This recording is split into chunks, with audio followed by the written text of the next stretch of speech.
الحمدللہ رب العالمین والصلاة والسلام علی سید المرسلین اما بعد فاعوذ باللہ من الشیطان الرجیم بسم اللہ الرحمن الرحیم۔ میں یونیک لرن قرآن کے ناظرین کو خوش آمدید کہتی ہوں۔ رسول اکرم صلی اللہ تعالیٰ علیہ وآلہ وسلم نے ارشاد فرمایا کہ جو مجھ پر درود پاک پڑھنا بھول گیا وہ جنت کا راستہ بھول گیا۔ صلی اللہ تعالیٰ علی محمد صلی اللہ علیہ وآلہ وسلم۔ آج ہم سورہ ہمزہ پڑھنا سیکھیں گے۔ سورہ ہمزہ میں 1 رکوع اور 9 آیات ہیں۔ آج ہم اس کی پہلی 4 آیات پڑھنا سیکھیں گے۔ تو آئیے شروع کرتے ہیں۔ بسم اللہ الرحمن الرحیم۔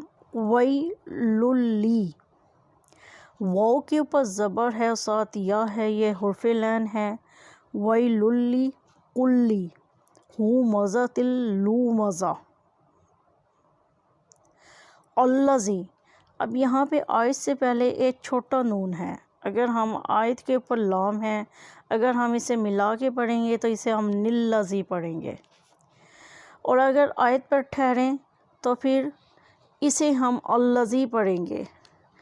اگر پہلے حروف پر کوئی حرکت نہ ہو تو تیسرا جو لفظ ہوتا ہے اس پر حرکت دیکھی جاتی ہے کہ اس پر کیا حرکت ہے، وہی حرکت پہلے لفظ پر پڑھی جاتی ہے۔ تو یہاں پر جو تیسرا لفظ ہے وہ لام ہے، اور لام کے اوپر زبر ہے۔ الذی، یہاں پہ ہم زبر پڑھیں گے حمزہ کے اوپر۔ الذی، زال کے نیچے زیر اور ساتھ یا ہے تو اسے مد کریں۔ الذی جمع مالا وعددا۔ لام تنوین ہوگا اس لیے اس کی آواز ناک میں سے آئے گی۔ مالا وعددا، 2 زبر تنوین میں آتے ہیں۔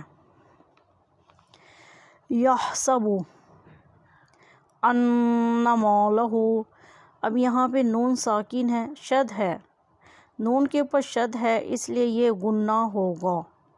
ان مالہ، میم کے ساتھ الف ہے اور اوپر زبر ہے۔ مالہ، یہاں پر الٹی پیش ہے،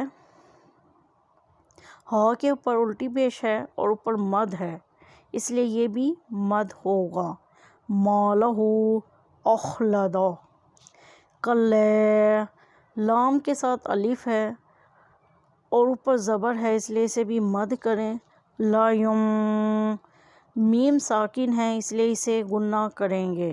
لایم بزنہ، نون کے اوپر شد ہے اس لیے یہ بھی غنہ ہوگا۔ لایم بزنہ فی الحطمہ۔ ہمارا آج کا سبق اتنا ہی، کل انشاءاللہ تعالی آگے پڑھیں گے۔ اب مجھے اجازت دیں، اللہ حافظ۔